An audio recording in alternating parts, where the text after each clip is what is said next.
Bonjour tout le monde, j'espère que vous allez bien en ce vendredi. Donc, tel que promis, je vous fais une autre vidéo. Cette fois-ci, on va se concentrer sur les géotraitements, principalement ceux qui avaient été demandés là, pour les lectures au niveau de vos notes de cours. Donc, on va se concentrer sur le découpage, les combinaisons, les fusions des entités, puis on va terminer avec les zones tampons.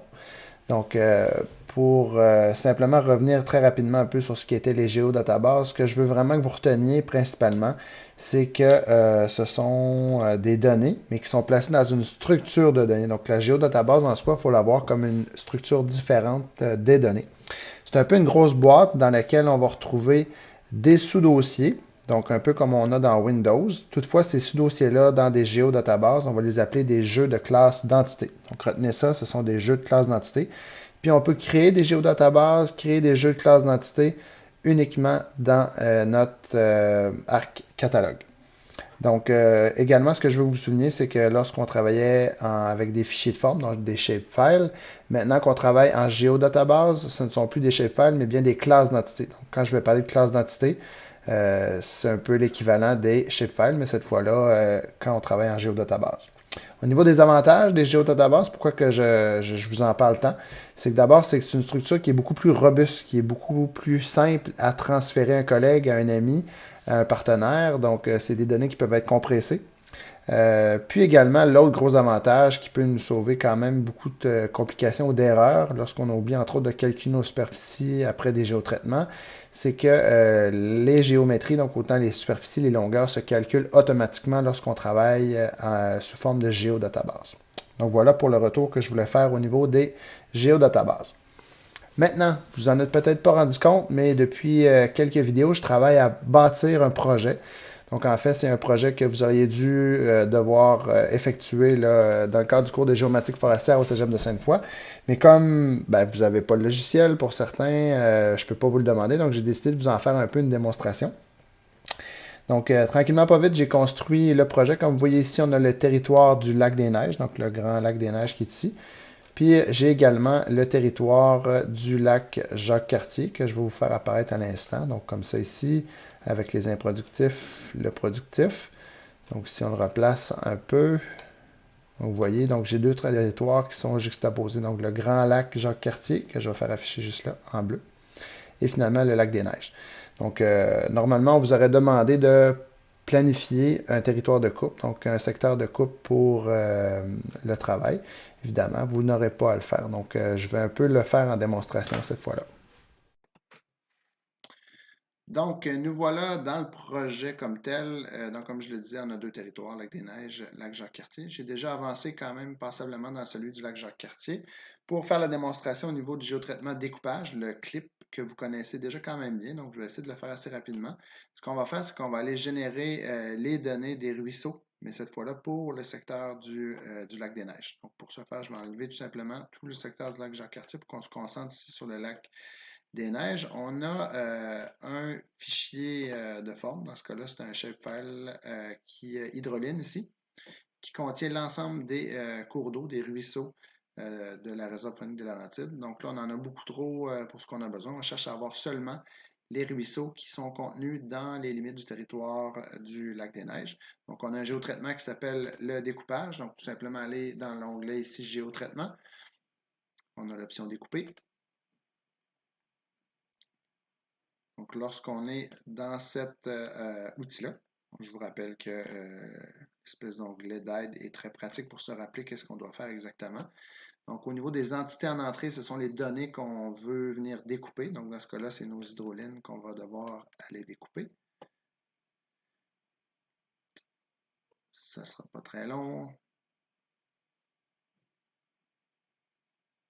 Une fois qu'on a entré l'hydroline, ce qu'on a à faire, c'est de trouver un peu notre moule à biscuits, donc notre moule qui va venir découper nos données en fonction du territoire qui nous intéresse. Dans notre cas, c'est les limites de notre territoire du lac des Neiges. Donc, c'est ce qui va nous servir un peu de moule à biscuits pour venir découper les bonnes limites. Ce qu'on veut toujours, c'est enregistrer la donnée au bon endroit. Donc, je vous rappelle qu'on travaille en géodatabase. Donc, on doit absolument aller enregistrer ces données-là dans la bonne géodatabase. Dans notre cas, on travaille au niveau du secteur du lac des Neiges, donc on l'a ici.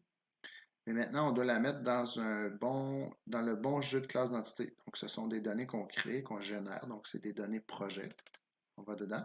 C'est exactement ici qu'on va venir marquer nos ruisseaux. Au niveau de nos ruisseaux. Pardon, j'ai mal écrit le ruisseau. On va le recommencer. Ruisseau. Puis moi, je marque toujours neige. Comme ça, je sais exactement pour quel territoire ces données-là sont associées. Ensuite, vous voyez classe d'entité au lieu d'être un shapefile ou un fichier de forme, c'est des classes d'entité. Donc, j'enregistre. Je sais que je suis au bon endroit. Tout ce que j'ai à faire, c'est cliquer sur le OK. Automatiquement, il va venir générer la donnée pour le secteur. Le découpage prend un certain temps. On patiente un peu.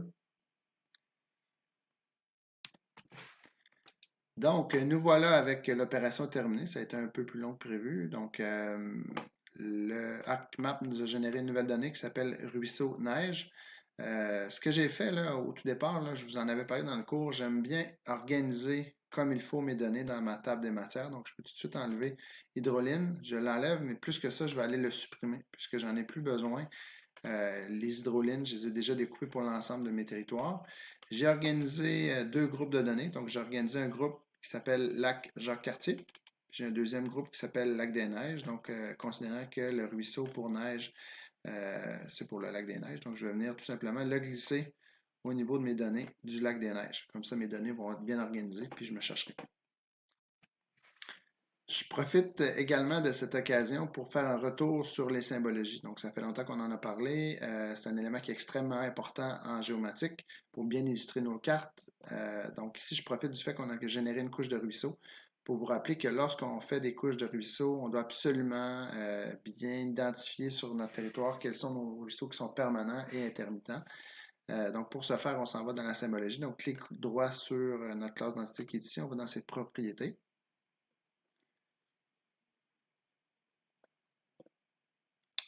Ensuite, on est dans l'onglet symbologie qui est juste ici. On pourrait faire une symbologie par entité comme c'est le cas actuellement, mais nous, ce qui nous intéresse, c'est d'aller en faire une par catégorie. Donc, on va aller utiliser un champ de valeur qui est ici. Donc, valeur unique, champ de valeur. Nous, ce qui nous intéresse dans le cas des ruisseaux, c'est l'indicatif. Donc, lorsqu'on clique ici sur ajouter toutes les valeurs, les différents indicatifs s'affichent. On décoche ici toutes les autres valeurs. Puis, si on se souvient bien, lorsque l'indicatif se termine par 0, ça correspond aux ruisseaux permanents. Lorsque l'indicatif se termine par 2, c'est nos ruisseaux intermittents. Donc ici, je veux vous rappeler que c'est important de toujours venir inscrire un indicatif, une étiquette qui est pertinente. Donc au lieu d'avoir des chiffres qui veulent absolument rien dire pour la plupart des gens, on va venir identifier si nos ruisseaux permanents. Puis on va faire la même chose ici avec nos ruisseaux qui sont intermittents. Donc voilà pour ça. Donc ensuite, on peut tout de suite lui accorder un symbole qui a de l'allure. Donc ici, lorsqu'on double-clique dessus, on a les rivières. Donc pour les ruisseaux permanents, pardon, c'est parfait. Lorsqu'on a intermittent, il y a déjà un petit symbole qui a été créé pour ça. Donc on descend doucement. Ici, vous avez cours d'eau qui est intermittent. Donc on vient sélectionner, on accepte. Et voilà, notre symbologie pour nos ruisseaux est maintenant complétée. Donc, vous voyez que pour ce qui est du découpage, c'est très simple. De toute façon, vous le maîtrisiez déjà quand même pas mal. Donc, n'oubliez pas que les symbologies, on les fait à mesure, donc ça nous évite de se perdre dans notre cartographie. Comme deuxième géotraitement aujourd'hui, ce que je vais vous montrer, c'est la combinaison, ou encore en anglais le merge, qu'on entend beaucoup. Donc, la combinaison, c'est un peu l'inverse du découpage. Donc, l'objectif premier d'une combinaison ou d'un merge, c'est de réunir deux entités qui sont à proximité pour en faire une seule entité. Donc, au lieu de travailler sur deux fichiers, donc deux shapefiles ou encore deux classes d'entités, on les réunit pour qu'ils deviennent seulement qu'un. Donc, pour la démonstration, aujourd'hui, j'en ai pas vraiment besoin dans le cadre du projet qui nous intéresse, mais je vais en faire la démonstration puisque c'est un géotraitement qui est extrêmement important à connaître. Et vous voyez ici, j'ai l'eau du lac des Neiges qui est juste ici. Et j'ai la même chose au niveau de l'eau du lac Jacques-Cartier. Donc, au lieu d'avoir deux couches d'eau, aujourd'hui, ce que je vais faire, c'est que je vais en générer une couche qui va être la même. Donc, au lieu de travailler sur deux couches à la fois, je pourrais simplement afficher une seule couche pour les lacs des deux territoires ensemble. Comme à l'habitude, la plupart de nos géotraitements qu'on utilise en foresterie sont dans l'onglet Géotraitement. On clique simplement dessus, on va le choisir, donc ça s'appelle Combiner.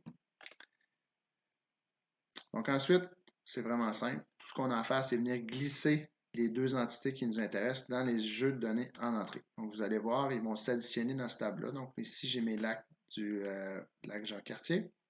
Je vais faire la même chose ici avec mes lacs pour le secteur du lac des Neiges. Puis ensuite, tout ce que j'ai à faire, c'est venir lui donner le nom que je souhaite avoir et surtout l'enregistrer dans le bon jeu de classe d'entité. Cette fois-là, c'est spécial. J'ai pas une géodatabase qui a été construite pour les deux. Donc, je vais simplement le mettre dans une des données projet. Je vais le mettre dans celui du lac des Neiges pour l'instant. Puis, je vais l'appeler Eau Neige JC. Donc, je vais savoir au lieu de neige, je vais écrire neige, ça va être plus facile. Neige JC. Donc, dans ce cas-là, je vais savoir qu'on va le mettre en majuscule. X, neige, JC. Voilà. Donc, ce que j'ai à faire, c'est que je m'assure qu'il est au bon endroit. Je donne un nom qui est pertinent toujours. Ensuite, ici, l'appariement de champ, on n'aura pas besoin de le faire pour l'instant puisque la donnée vient du même endroit. Donc, les champs sont identiques. Une fois que c'est fait, je vais tout simplement dire OK. Puis, il va venir générer une nouvelle couche. Donc, il va combiner ces deux couches-là pour en faire une seule. Donc, vous voyez, c'est terminé. Comme à l'habitude, lorsqu'un géotraitement se termine, vous devriez avoir le petit crochet vert qui me dit que tout s'est bien passé. Donc, si on va voir la couche en soi, donc vous voyez, on a les lacs du secteur du lac Jacques-Cartier et les lacs du secteur du lac des Neiges qui sont en mauve. Donc maintenant, si on lui donne une couleur qui est pertinente, on va tout de suite lui donner celle-là, on a les bleus. Donc on pourrait tout simplement enlever nos lacs de chacun des territoires pour seulement travailler avec une couche qui est commune. On aurait pu faire cette opération-là avec des peuplements forestiers, avec des routes forestières, avec des ruisseaux. Bref, que ce soit des points, des lignes ou des polygones, la combinaison est facile et utile de le faire. L'autre géotraitement que je voulais voir avec vous aujourd'hui, c'en est un petit peu plus complexe, mais qui est vraiment très utile pour regrouper de l'information en fonction d'une valeur qui est commune. Vous allez voir, c'est très simple. Le nom du géotraitement, c'est la fusion. Donc, la fusion des entités, en anglais, on l'appelle dissolve. L'idée, c'est de prendre des milliers de données avec des informations qui sont communes, puis de faire qu'on a 1000 enregistrements, par exemple, de peuplements résineux, donc 1000 peuplements qui sont répartis partout, puis de les regrouper au sein d'une seule enregistrement. Donc, dans notre table, on aurait juste une ligne, entre autres, pour l'ensemble de nos peuplements qui sont résineux. Cette fois-là, pour l'exemple, on va le faire pour le territoire du lac Jacques-Cartier. Donc, on va aller regrouper ensemble l'ensemble de nos peuplements, mais en fonction des dépôts de surface. Donc, pour faire ça, tout ce qu'on a à faire, si on s'en va dans Géotraitement comme à l'habitude, on a l'onglet qui s'appelle Fusionner qui est ici. On vient le choisir. L'entité en entrée, dans notre cas, on va travailler à partir des peuplements productifs du lac Jacques-Cartier. Donc, ici, vous le voyez, j'ai peuplement productif lac Jacques-Cartier. Donc, je le prends en cliquant à gauche et je le glisse tout simplement dans Entité en entrée. Je m'en vais tout de suite lui dire où je veux que la donnée soit enregistrée. Donc, toujours cliquer sur le petit onglet qui est là. On va venir le mettre au niveau du lac Jacques-Cartier cette fois-là. Donc, vous voyez ici, je suis dans la géodatabase du lac des Neiges. Pas ce que je souhaite. Je veux mettre la donnée dans la géodatabase du lac Jacques-Cartier. Au niveau des données projet. Donc, voilà, je vais générer un élément qui s'appelle fusion dépôt JC. Donc, je sais que ça va être la fusion des dépôts de surface pour le secteur du lac Jacques-Cartier. C'est une classe d'identité, ça va. Je dis OK. Maintenant, la fusion, il faut lui dire sur quelle base, sur quel champ on veut que la fusion s'effectue. Dans notre cas, je vous ai dit qu'on voulait fusionner ensemble l'ensemble des dépôts de surface qui étaient communs, qui étaient identiques. Donc, je vais venir sélectionner dans mes champs celui qui concerne les dépôts de surface. Donc, vous le voyez ici. Donc, je vais simplement venir le sélectionner.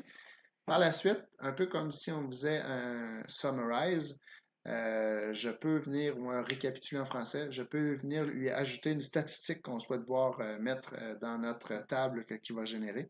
Donc ici, tout ce que j'ai à faire, c'est venir sélectionner. Dans mon cas, je trouverais intéressant d'avoir les superficies totales des différents dépôts de surface, donc Shape Area. Puis ensuite, il y a un petit astérisque. Pourquoi? Parce qu'il nous demande c'est quoi le type de statistique. Donc, je viens cliquer ici dans l'espace blanc à côté de Shape Area et je viens sélectionner tout simplement la sommation. Donc, somme en anglais, l'addition de l'ensemble des superficies. Donc, de cette façon-là, on clique OK et très rapidement, il va nous générer la fusion de l'ensemble des peuplements, mais cette fois-là en fonction des dépôts de surface. Donc, on va venir regrouper ensemble l'ensemble des dépôts qui sont communs. Donc, vous voyez, il y a beaucoup moins de peuplement. Donc, il y a des grands endroits qui sont uniformes. On va aller voir qu'est-ce que ça donne lorsqu'on ouvre la table d'attributs. Donc, vous voyez, au lieu d'avoir des dizaines de milliers de peuplements dans notre territoire, on se ramasse avec 11 enregistrements ici qui est là. Donc, l'ensemble des peuplements ont été regroupés, cette fois-là en fonction de leur dépôt de surface. Donc, si je sélectionne ici le 1A, donc le dépôt de surface 1A, et je referme ma table, vous voyez, pour une seule enregistrement, donc une seule ligne dans notre table, on en retrouve un peu partout sur notre territoire. Donc, ça vient simplifier la manière dont on regarde le territoire, donc on vient l'analyser. Donc, ça nous donne une table qui est beaucoup plus simple ensuite de fonctionner. Je profite du moment pour vous rappeler que lorsqu'on a généré une table, lorsqu'on a fait une fusion, lorsqu'on crée un récapitulé ou qu'on travaille sur des données, à partir du moment où on a des superficies, on peut venir calculer quoi que ce soit. Donc, cette fois-là, je vais venir générer un nouveau champ. Donc, ajouter un champ dans l'option de la table qui est ici. Ici, je vais l'appeler proportion. Prop. On va le mettre en réel double pour avoir une précision intéressante. On dit OK. Cette fois-là, ce que je vais faire, je vais vouloir lui demander de me calculer la proportion de chacun des dépôts de surface par rapport à la superficie globale du territoire. Donc, pour ça, j'ai besoin d'avoir la superficie totale du territoire. Donc, en allant dans Statistiques ici, je vais pouvoir avoir la somme de la superficie de l'ensemble du territoire. Donc, ce que je fais, c'est que je le sélectionne et je fais un CTRL-C. Il va le garder en mémoire. Donc, je peux refermer dans ce cas-là ma statistique. Et je clique droit ici. Je vais faire un calculateur de champ. Donc, moi, ce que je vais avoir besoin pour calculer ma proportion de superficie, évidemment, ça va être le shape area, comme ceci, que je vais venir diviser par ma superficie totale du territoire.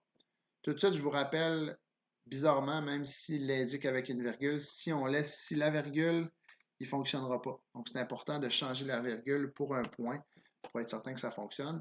Puis pour que ce soit vraiment une proportion, donc un pourcentage, on va tout de suite venir le multiplier par 100.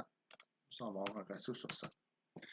On dit OK, il va nous calculer automatiquement l'ensemble de la proportion de nos dépôts de surface. Donc, ce n'est pas surprenant. Comme vous l'avez appris dans votre cours de sol, c'est le 1A dans la réserve des Laurentides, donc les dépôts glaciaires qui occupent presque 60% de la superficie là, en termes de dépôts de surface. Donc voilà, c'est ce que je voulais vous montrer pour les fusions. Très simple à utiliser. Comme dernier géotraitement que je souhaite vous montrer aujourd'hui, c'est les zones tampons. En fait, les zones tampons, c'est extrêmement important de le comprendre, de le maîtriser, parce qu'en foresterie, des zones tampons, ça nous sert beaucoup pour, entre autres, venir protéger nos cours d'eau, donc de créer des buffers. Donc, en anglais, zone tampon égale buffer. Donc, c'est ce que je vais tenter de vous montrer. Souvenez-vous que des buffers, on peut en créer sur des lignes, mais également sur des polygones. Donc, ça va être important de comprendre les petites différences qu'il y a entre les deux. Avant même de générer des buffers dans mon territoire du lac Jacques-Cartier, je vais tout de suite faire la jointure des données. Donc, présentement, les données qu'on a, on n'a pas les données de volume dans notre table des matières, dans notre table de données.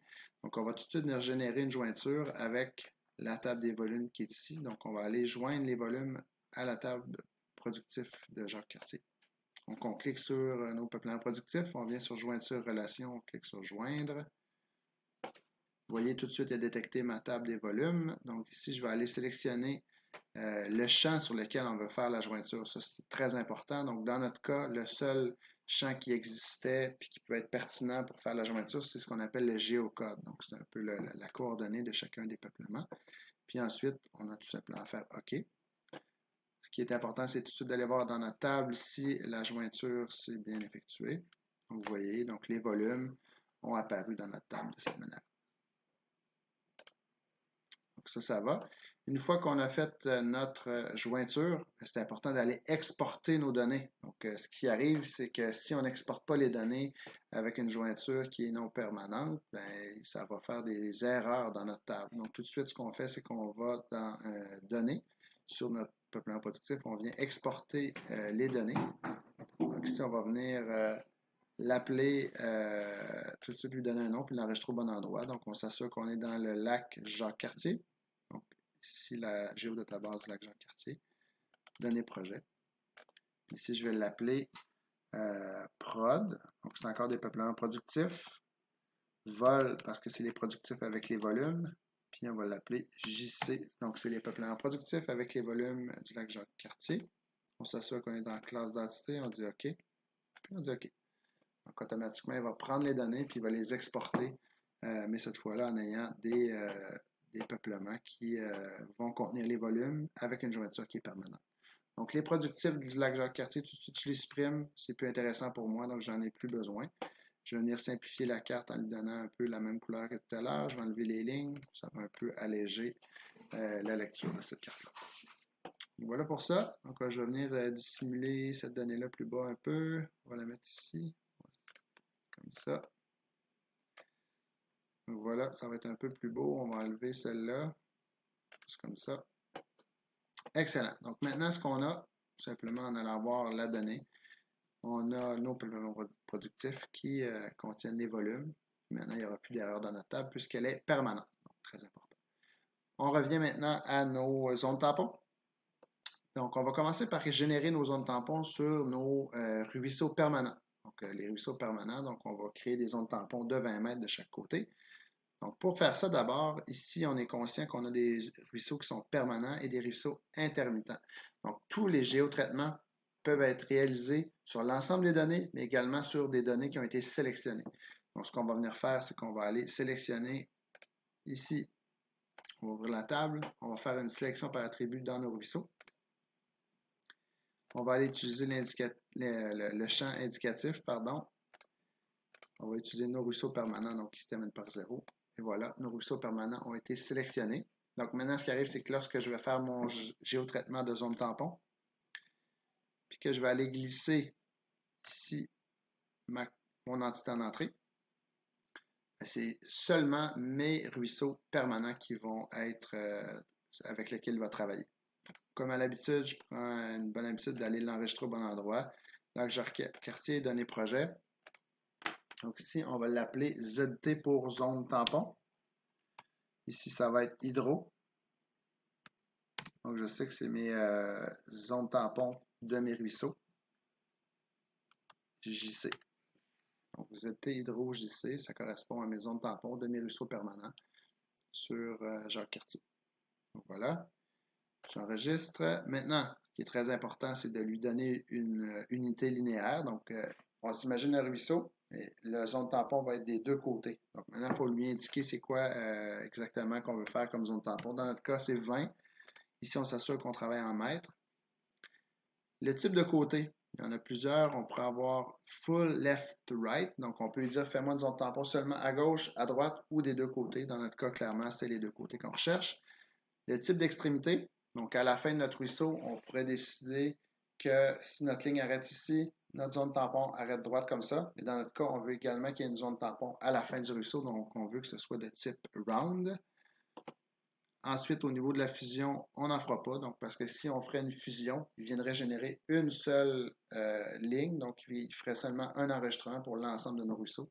Donc, on souhaite qu'ils soient séparés. Puis, c'est beau. Donc, ça va comme ça. Donc, on a tout simplement à faire OK. Vous allez voir, il va travailler un petit peu. Pour l'ensemble de nos ruisseaux qui sont en sélection ici, il va venir nous générer une zone tampon de 20 mètres de chaque côté. Donc, on va tout de suite lui donner une couleur pour que ce soit bien apparent. Donc, on va le mettre en rouge. On va enlever ces lignes. On dit OK. On va enlever la sélection. Puis, vous allez voir, quand je vais me rapprocher ici de mes ruisseaux, donc, il a généré, si je place la zone tampon juste en dessous des ruisseaux, vous allez voir, on a notre ruisseau au centre et de chaque côté, on est venu générer une zone tampon de 20 mètres. Donc, c'est pas vraiment compliqué. Maintenant, on va faire la même opération, mais cette fois-là, on va le faire pour nos lacs. Donc, on va le réaliser pour l'ensemble de nos lacs du territoire. Donc, même chose. Donc, cette fois-là, on n'a pas de sélection à faire puisqu'on veut faire des zones tampons sur l'ensemble de nos lacs et non pas sur seulement une partie de nos lacs. Donc, géotraitement, on s'en va dans zone tampon. On glisse l'élément qui nous intéresse, donc c'est nos lacs du lac Jacques-Cartier. On vient l'enregistrer au bon endroit. Donc, on est dans données projet au niveau du lac Jacques-Cartier, c'est parfait. Donc, on va encore l'appeler ZT pour zone tampon. Oh! Puis on va l'appeler JC. Donc, c'est nos zones tampons pour nos lacs du secteur du lac Jacques-Cartier. On dit OK. Ici, on lui donne également une zone tampon de 20 mètres. Donc 20, le mètre est bien là. Type de côté. Si on clique dessus, puisqu'on maintenant on n'est pas dans une classe d'entité de ligne, mais on est dans une classe d'entité de polygone, on pourrait avoir deux options. Donc, on peut travailler full. Ce qu'il ferait, c'est dans ce cas-là, c'est qu'il nous générait une zone tampon à partir du centre jusqu'à 20 mètres à l'extérieur. Donc, l'ensemble du lac serait une zone tampon. C'est pas vraiment intéressant. Nous, ce qu'on veut, c'est simplement faire une zone tampon de 20 mètres autour du lac. Donc, ça, on va utiliser l'option Outside Only. Très important. Puis, on clique sur OK.